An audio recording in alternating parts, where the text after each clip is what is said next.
Hello दोस्तों, स्वागत है आपका हमारे यूट्यूब चैनल पर। हमने मध्यकालीन भारत की क्लासों में जो है 3 क्लास कर चुके हैं हम लोग। इल्तुतमिश तक, गुलाम वंश के संस्थापक के बाद इल्तुतमिश तक के शासनकाल तक हम लोग पढ़ चुके हैं। आज हम इल्तुतमिश के शासनकाल के बाद उनके उत्तराधिकारियों के विषय में पढ़ते हैं, गुलाम वंश को आगे पढ़ते हैं। चलिए शुरू करते हैं।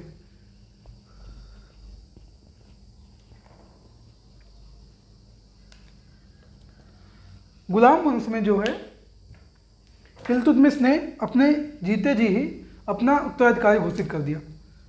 इल्तुतमिश ने अपने जीते जी अपना उत्तराधिकारी घोषित किया अपनी पुत्री रजिया को। लेकिन जब इल्तुतमिश की मृत्यु होती है 1236 में, तो इनके एक पुत्र थे रुकनुद्दीन फिरोज। रुकनुद्दीन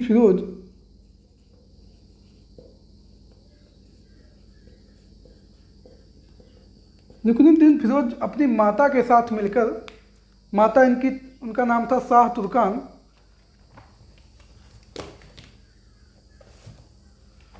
रुकनुद्दीन फिरोज अपनी माता शाह तुर्कान के साथ मिलकर गद्दी पर जो है कब्जा कर लेते हैं। इल्तुतमिश ने उत्तराधिकारी अपनी पुत्री रजिया को घोषित किया था, लेकिन जैसे उनकी मृत्यु होती, इनके पुत्र थे रुकनुद्दीन फिरोज और शाह तुर्कान के साथ मिलकर, ये माता के साथ मिलकर अपनी गद्दी हथिया लेते हैं। रुकनुद्दीन फिरोज जो है, ये जो है बड़ा बिलासी प्रवृत्ति का था। रुकनुद्दीन फिरोज जो है ये बिलासी प्रवृत्ति का था और अपने कर्तव्यों के प्रति एकदम बिल्कुल भी सजग नहीं था।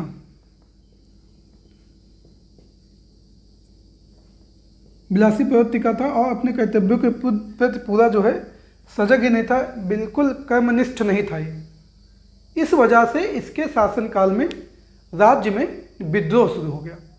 और जब विद्रोह शुरू हो गया तो विद्रोह को ये हर तरह से दबाने का इसने प्रयास किया। जब विद्रोह को दबाने के लिए बाहर निकला, तब रजिया ने लाल वस्त्र पहन के सामने जनता के साथ जो है न्याय की गुहार लगाना शुरू कर दिया। सल्तनत काल में अगर किसी को न्याय की ज़रूरत होती थी, अगर न्याय मांगना है, तो वो ड्रेस कोड एक हिसाब से था ये कि लाल वस्त्र पहन के ही आपको न्याय मांगने के लिए राजा के सामने उपस्थित होना है। तो जनता के सामने न्याय की भी गुहार लगाई, क्योंकि राजा तो इनका बिलासी प्रवृत्ति का था।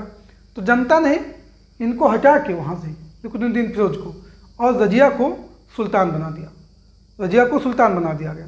अब रजिया के सुल्तान बनते ही कुछ समस्याएं थी।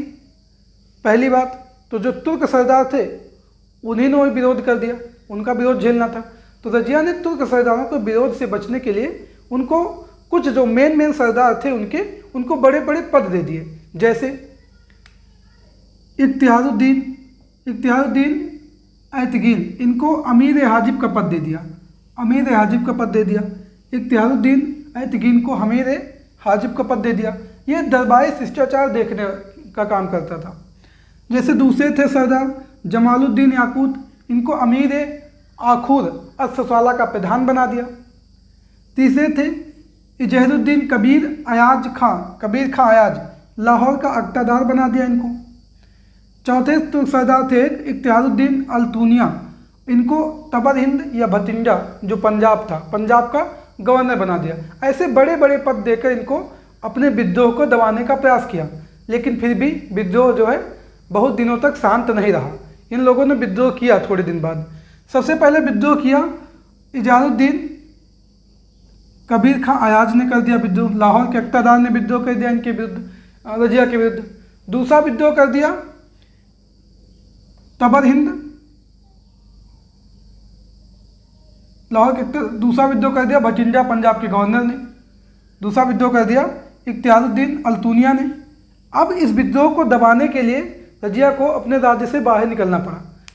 वो जैसे ही बाहर निकली तो इल्तुतमिश के तीसरे पुत्र बराम शाह ने गद्दी पर कब्जा कर लिया। अब जैसे वो बाहर निकल गए तो बराम शाह ने गद्दी पर कब्जा कर लिया।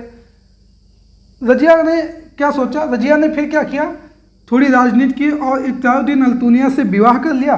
और विवाह करने के उपरांत गद्दी प्राप्त करने में सफल तो रही, लेकिन कुछ दिन बाद ही बराम शाह के डाकुओं ने कैथल के समीप, पंजाब में कैथल के समीप कैथल पंजाब के समीप एक जंगल में डाकुओं ने रजिया सुल्तान की हत्या कर दी, रजिया सुल्तान की हत्या कर दी। रजिया के विषय में मिनहाज ने एक इतिहासकार थे मिनहाज सिराज, तो मिनहाज ने एक कथन कहा है कि इसमें जो है सुल्तान के सारे गुण थे, सुल्तान के सारे गुण थे, लेकिन इसका जो नारी होना ही इसकी सबसे बड़ी अयोग्यता थी। रजिया सुल्तान के समय मिनहाज का कथन है कि रजिया के अंदर सुल्तान बनने के सारे गुण थे, लेकिन इसका जो नारी होना ही सबसे बड़ी अयोग्यता थी। इसके बाद जो है रजिया सुल्तान के बाद शासन होता है बलराम शाह का। रजिया सुल्तान के बाद शासन किसका आता है? बलराम शाह। तो बलराम शाह के विषय में हम लोग कुछ देखते हैं। रजिया सुल्तान के बाद शासक बना इल्तुतमिश का तीसरा पुत्र था मुइजुद्दीन बलराम शाह। इसका शासन था 1240 से 1242 तक। इसके समय में तुर्क सरदारों ने एक नए पद का सृजन किया, और इस नए पद का सृजन इसलिए किया गया सुल्तान के अधिकारों को कम करने के लिए। एक ऐसा पद बनाया जिसके अंतर्गत सारे अधिकार आ जाए। अधिकारों का संरक्षक के रूप में इस पद का निर्माण किया, और इस पद का नाम था नायब या नायब मामलिकात। इस पद का गठन किया, और इस पद पर पहले नायब के रूप में नियुक्ति हुई इख्तियारुद्दीन ऐतगीन की। तो ये कुल मिला के था कि सुल्तान के सारे अधिकार लगभग इसी के पास थे, अधिकारों का संरक्षक के रूप में इसकी नियुक्ति हुई। लेकिन अब अधिकार मिलने से इख्तियारुद्दीन ऐतगीन जब इनकी ज़्यादा उपद्रव बढ़ गए तो बलराम शाह ने इसकी हत्या कर दी, और इस पद पर दूसरा जो नियुक्त किया बदरुद्दीन खमी खां को, बदरुद्दीन शंकर खमी को नियुक्त किया। इनकी भी दखलंदाजी जब ज़्यादा बढ़ गई तो इनकी भी हत्या बलराम शाह ने कर दी। बलराम शाह के बाद जो शासक हुआ अलाउद्दीन मसूद शाह। इनका भी ज़्यादा समय तक शासन नहीं था, 1242 से 46 था। इनके विषय में आगे कुछ नहीं पढ़ने वाले हम। तो अलाउद्दीन मसूद शाह के बाद जो शासक हुआ नासिरुद्दीन महमूद हुआ। इनके विषय में पढ़ेंगे हम लोग। नासिरुद्दीन महमूद का जो शासन चला 1246 से 1265, ये इल्तुतमिश का पौत्र था, मतलब उनके पुत्र का पुत्र था। ये शांत प्रिय और मधुर स्वभाव, धार्मिक प्रवृत्ति का व्यक्ति था, शांति प्रिय शासक था, मधुर स्वभाव का था। ये कुरान की खाली समय में कुरान की आयतों की नकल किया करता था, और नकल करके उनको बेचता था। कुरान की आयतों की नकल करके उन्हें बेचता था, और जो पैसा उससे मिलता था उससे अपना जीविकोपार्जन चलाता था। कुरान की आयतों की नकल कर बेचा करता था। मिनहाज उस-सिराज की एक पुस्तक है तबकात नासिरी। इसी पे लिखी हुई है, इन्हीं शासक को समर्पित है वो। मिनहाज उस-सिराज की तबकात नासिरी इन्हीं शासक को वो समर्पित है। इनके शासनकाल की जो मुख्य विशेषता थी, तो एक तुर्क सरदार थे बलबन। इनका तेजी से राजनीतिक शक्ति के रूप में उभरना था इसके शासनकाल की मुख्य विशेषता। जो बलबन थे वो राजनीतिक शक्ति के रूप में बहुत तेजी से उभर रहा था। बलबन को इन्होंने उलूग खां की उपाधि भी दे रखी थी। इल्तुतमिश ने बलबन को उलूग खां की उपाधि भी दे रखी थी। अब इनके समय में बलबन की इतनी ज़्यादा बढ़ रही थी शक्ति, बलबन ने क्या किया, अपनी पुत्री की शादी करवा दी। किससे? नासिरुद्दीन महमूद से। 1249 में अपनी पुत्री की शादी करा दी नासिरुद्दीन महमूद से। अब बलबन का दामाद हो गया। अब इनकी इतनी बढ़ती हुई निकटता को देखकर लोगों को परेशानी हुई, तो कुछ मुसलमानों ने इनकी माँ नासिरुद्दीन की माँ के साथ मिलकर एक षड्यंत्र रचा बलबन को हटाने का सत्ता से, जो इतनी ताकतवर हो गया था। तो उसका जो षड्यंत्र रचा किसके? नासिरुद्दीन माँ के साथ मिलकर, इनकी माँ के साथ कुछ मुसलमानों ने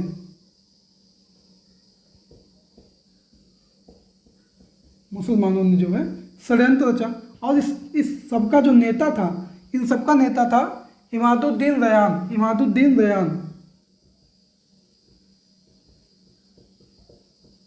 इन सबका नेता था षड्यंत्र का पूरे। इसने क्या किया, षड्यंत्र रचकर नासिरुद्दीन महमूद को अपने प्रभाव में ले लिया इन लोगों ने। और अपने प्रभाव में लेने के बाद बलबन को पद से विमुक्त कराकर, क्योंकि बलबन को अमीर हाजिब का पद भी दे रखा था, नासिरुद्दीन ने बलबन को अमीर हाजिब के पद पर नियुक्त भी कर रखा था। तो बलबन के पद से विमुक्त कर हासी भेज दिया, उसको पद से हटा दिया। लेकिन ये स्थिति बहुत दिन तक नहीं बनी रही। बलबन को जल्दी ही सारे अधिकार इसके वापस मिल गए, और जैसे ही उसको सारे अधिकार वापस मिले पहले इनको ही ख़त्म किया, इमादुद्दीन रेहान को सत्ता से हटा दिया। ऐसा माना जाता है कि उसने फिर क्या किया, पंजाब में मंगोल नेता हलाकू के साथ मिलकर पंजाब में शांति स्थापित कराई। पंजाब में शांति स्थापित करने के बाद इतिहासकार इसामी और इब्न बतूता जो यात्री था, इब्न बतूता के अनुसार इसने नासरुद्दीन की हत्या कर दी, मतलब अपने ही दामाद की हत्या कर दी और इसने गद्दी अपना ली। इसके बाद बनेगा कौन शासक, अब नासरुद्दीन के बाद बनेगा बलबन। तो बलबन को हम लोग पढ़ेंगे अपनी अगली क्लास में, बलबन को अपनी अगली क्लास में पढ़ के फिर हम लोग आगे सल्तनत काल में बढ़ते हैं। तो आज हम लोगों ने रजिया सुल्तान, मुइजुद्दीन बहराम शाह, अलाउद्दीन मसूद शाह के बाद नासरुद्दीन महमूद और नासरुद्दीन महमूद के विषय में पढ़ते हुए हम लोग बलबन के शासनकाल तक पहुँचे। अगले पार्ट में हम मिलते हैं, बलबन के विषय में पढ़ते हैं। आप लोग को ये वीडियो कैसा लगा हमें कमेंट करके जरूर बताइए। जय हिंद, जय भारत।